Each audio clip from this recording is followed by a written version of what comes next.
Assalamualaikum warahmatullahi wabarakatuh.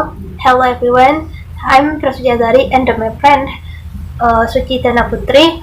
We are from English Education Department in the Teaching English as a Foreign Language subject. We're gonna talk about teaching listening and teaching reading. Start with teaching listening. Listening is an active, purposeful process of making sense of what we hear. Listening is an essential skill for communication.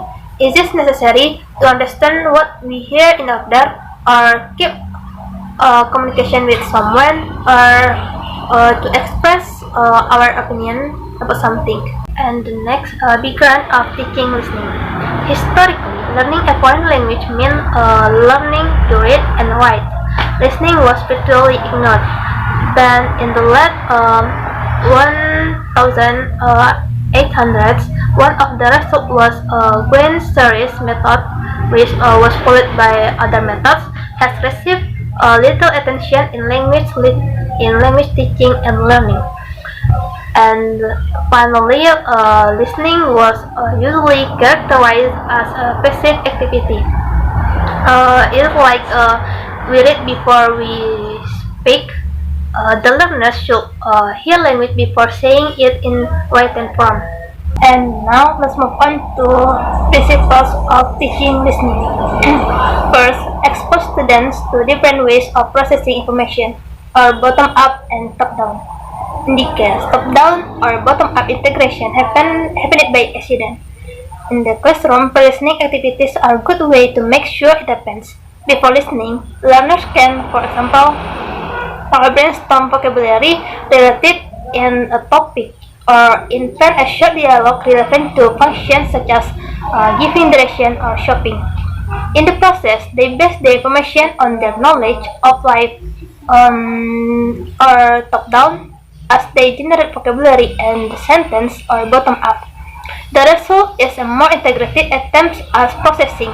The learners are activating their previous knowledge. This use of the interactive processing, that is the combination of top-down and bottom-up. And next, expose students to different types of listening. And then teach a variety of tasks.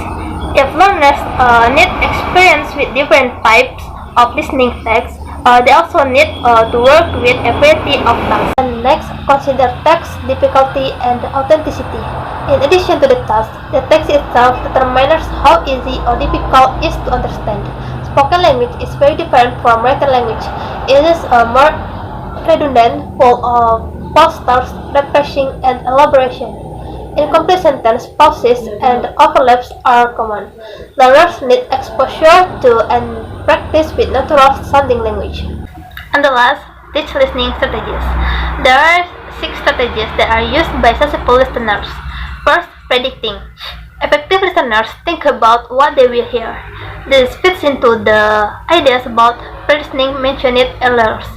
And next, entering. It is useful for learners to listen between the lines. And then monitoring. Good listeners notice what they do and don't understand. Fourth, clarifying. Efficient learners ask questions and give feedback. And then responding.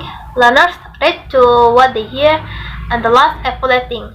They check on how well they have understood. Now, next, explain about teaching reading. What is reading? Reading is the process of readers combining information from a text and their own background knowledge to build meaning. The goal reading is comprehension.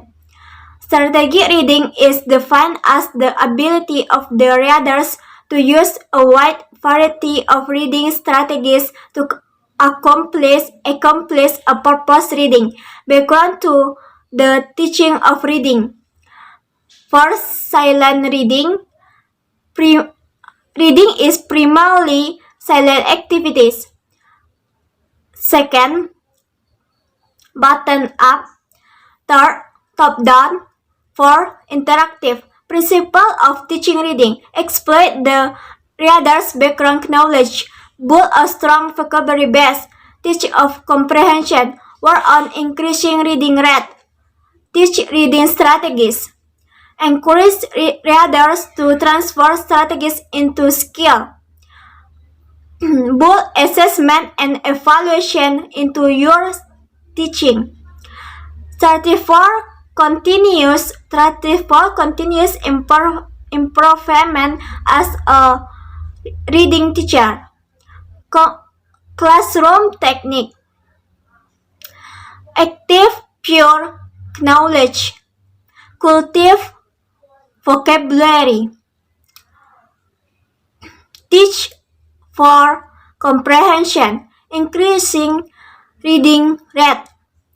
Verify reading strategies, evaluate progress. Reading stage. Pre-reading. Pre-reading activities are that help students think about what they know about a topic and predict what they will read or hear. While reading, activities are defined as activities that help students to focus an aspect of the text and understand it better. Post-reading activities help students understand text further, thought critical analyzing what they have read. That's all for me.